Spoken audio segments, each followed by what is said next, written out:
Hello दोस्तों, स्वागत है आप सभी का हमारे YouTube channel craft with me 099 में। तो आज मैं आप लोगों के साथ एक ऐसी डोरमेट का डिज़ाइन शेयर करने वाली हूं जिसको आप सिर्फ 5 मिनट में बना करके रेडी कर सकते हैं, वो भी पुराने कपड़ों से। पुराने कपड़ों का यूज करके आप इस डोरमेट को बना सकते हैं। ना क्रोशिया है, ना कुछ और एक्स्ट्रा फ्रिल बनानी है, कुछ नहीं करना है, सिर्फ 5 मिनट लगेंगे और इस तरीके की देखिए डोरमेट बन करके रेडी हो जाएगी। तो ये जब भी हम मार्केट में ख़रीदते हैं तो ये बहुत महंगी मिलती हैं और इस तरीके की डोरमेट्स देखने में बहुत ही सुंदर लगती है। इनका हम यूज किचन में कर सकते हैं, घर पर कहीं पर भी इसका यूज कर सकते हैं। तो चलिए देखते हैं कि इसको किस तरीके से बनाते हैं। तो देखिए यहाँ पर मैंने सबसे पहले इसका बेस रेडी करूँगी।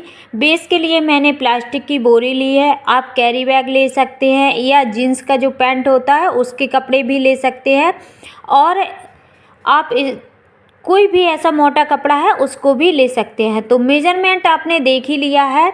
इसका मेजरमेंट 16 बाई 20.5 इंच है, मतलब 20.5 इंच इसकी लेंथ है और 16 इंच इसकी विड्थ है।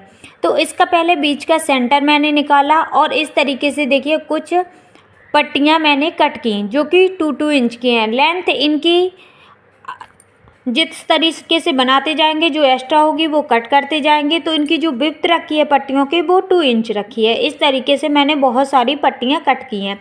अब यहाँ पर एक कपड़ा लिया है जिसका मेजरमेंट 4 बाई 4 इंच है। इसका भी सेंटर निकालना है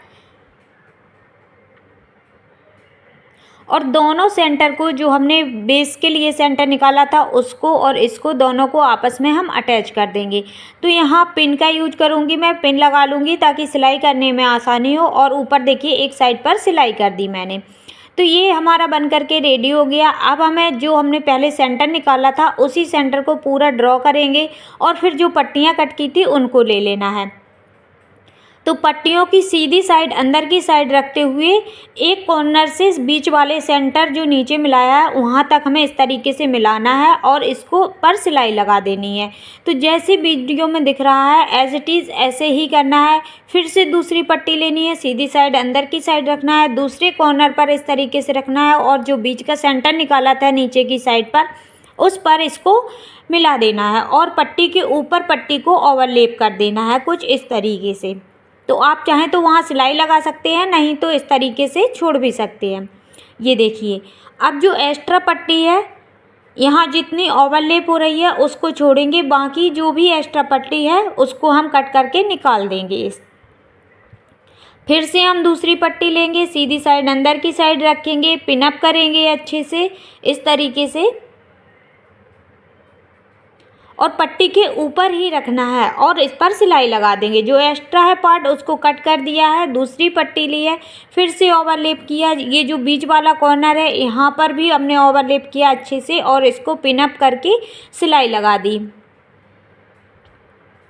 तो इस तरीके से अच्छे से पिनअप कर लिया और इसके बाद सिलाई लगा दी। सिलाई लगा के पलट करके सीधा कर लिया। तो 2 पट्टियाँ मैंने बता दी हैं, तीसरी पट्टी इसी तरीके से अटैच करेंगे और इसी तरीके से हम 1 बाई 1 करके बहुत सारी पट्टियों को यहाँ पर जितनी हमारी लगेंगी उतनी हम यूज कर लेंगे। एक्स्ट्रा पार्ट को कट करते जाएंगे और इसी तरीके से इसको हम पूरा फिनिश कर लेंगे।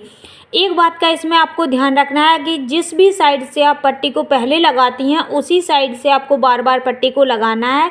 दूसरी साइड से ओवरलेप नहीं करना है। जिस साइड ओवरलेप रहेगी उसी साइड से ओवरलेप करना है ताकि हमारी डिजाइन है वो परफेक्ट निकल कर आए। अब जो एक्स्ट्रा पार्ट दिख रहा है उसको हम कट कर देंगे पूरे चारों तरफ से। और अभी आप देख सकते हैं कि ये कितना प्यारा लग रहा है, कितनी प्यारी डिजाइन यहाँ पर बन करके रेडी हो गई है। इसका मेज़रमेंट आप अपने हिसाब से बड़ा छोटा कम ज़्यादा कर सकते हैं। और इसी तरीके से देखिए अब जो हमारे पास पट्टियाँ बची हुई हैं उन्हीं पट्टी से हम इस तरीके से इसको फिनिश करेंगे। तो उल्टी साइड पर इसको रखेंगे और पट्टी को इस तरीके से रख लेंगे और सिलाई लगा देंगे। सेम तरीके से हम चारों साइड पर पट्टी को रखेंगे। तो यहाँ मैं अलग अलग पट्टी रख रही हूँ, आप चाहें तो एक ही कलर की पट्टी से इसको फिनिश कर सकते हैं। देखिए फिनिश करने के टाइम पर आपको 2 बातें याद रखनी है। एक तो आप इसको इस तरीके से फोल्ड कीजिए ऊपर की साइड पर, तो आपकी फिनिशिंग बहुत अच्छी आएगी। एकदम से कोई भी बीच में जो लूजिंग वगैरह हो जाती है, कपड़ा सिकुड़ा सिकुड़ा सा दिखता है, वो बिल्कुल भी नहीं दिखेगा। तो एक इस बात का ध्यान रखिए। और दूसरी बात, इसी तरीके से पूरा फिनिश कर लीजिए। और दूसरी बात आपको ध्यान रखनी है कि इसको बिल्कुल भी खिंचाव नहीं देना है, खींचना बिल्कुल भी नहीं है। तो इस तरीके से 1 फोल्ड करके फिर दूसरा फोल्ड करेंगे। तो यहाँ देखिए 1 फोल्ड किया इस तरीके से, और फिर दूसरा फोल्ड किया, और इस पर पूरे पर हम सिलाई लगा देंगे। तो आपको 2 बातें याद रखनी है। एक तो जिस तरीके से मैंने बताया है वैसे आपको ओवरलैप करना है। दूसरी बात, आपको बिल्कुल भी खींचना नहीं है पट्टी को। जो भी कपड़ा आप लेंगे वो कोशिश करिए कॉटन का हो। अगर वो ना हो कॉटन का तो आप कोई भी कपड़ा लीजिए, लेकिन उसको खींचना नहीं है। अगर आप बिल्कुल भी नहीं खींचेंगे तो आपकी पट्टी एकदम से अच्छे से फिनिश हो जाएगी। तो यहाँ आप देख सकते हैं कितनी प्यारी सी यहाँ फिनिशिंग हुई है। तो इसी तरीके से हम तीनों साइड पर फिनिश कर लेंगे। तो ये मैंने चारों साइड पर इसको फिनिश कर लिया है। अभी आप देख सकते हैं कितनी अच्छे से फिनिशिंग हुई है, कोई लूजिंग वगैरह नहीं हुई है।